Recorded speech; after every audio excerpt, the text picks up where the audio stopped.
বাংলাদেশের উপর থেকে ভারতের বুকে ট্রেন যেতে পারবে না, এই কমপক্ষে একটি ইস্যুতে আমরা একমত।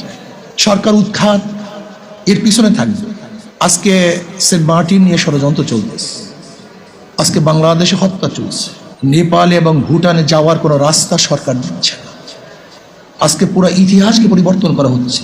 আপনি দেখেন আজকে ইতিহাসের মধ্যে মুসলিম শাসকদেরকে ডাকাত এবং লুটেরা হিসাবে চিহ্নিত করা হচ্ছে।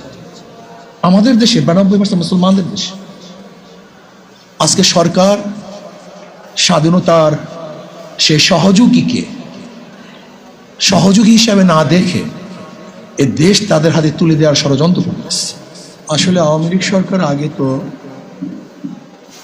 ভারতের দালালি করত গোপনে গোপনে, এখন দালালি শুরু করছে ওপেন।